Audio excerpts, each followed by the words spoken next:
You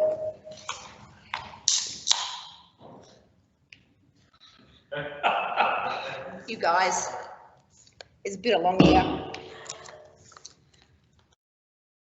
One fine morning, I received a phone call from a stressed young lady asking me to please install some programs and to have them ready for a trial in a federal court.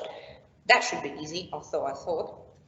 What kind of trial? Is it a criminal, civil? I asked absent-mindedly, looking frivol. It's a remitter, she said with a trembling voice. Special case not agreed. I'm afraid there's no choice. Such as the wishes of the High Court to enable the experts to debate and report on dangers of COVID in WA and the risks of it leading to a doomsday. All righty, I said, that seems like a good cause and it raises good questions of relevant laws. What programs you need and why, may I ask? Running a trial is not an IT task. She said, well, due to the travel restriction, the parties can't fly, so not to spread their affliction. We must have them all in different places and pray that technology has our graces. How many links do you think you will need? 1, 2, or perhaps at most maybe 3. Bear in mind that internet speed is one of the slowest in OECD. And then she said something I will never forget.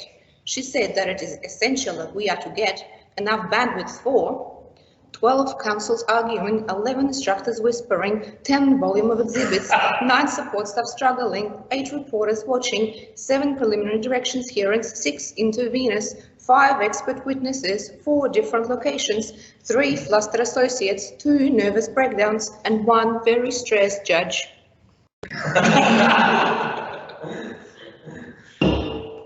Okay then, I said after a long pause. Given all this, I assume that, of course, you can give us some funds that you're willing to share to spend on technology for such a lavish affair. We cannot, she replied, and I'm afraid that it seems the best we can do is Microsoft Teams.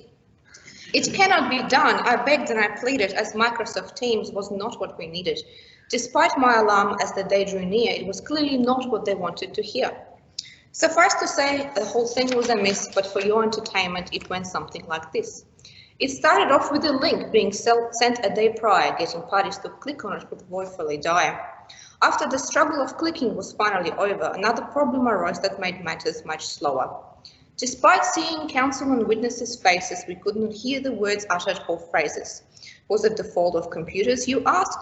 No, not so, but a failure of counsel to follow one task, of hitting the unmute button to speak. At this point, I knew it would be a long week.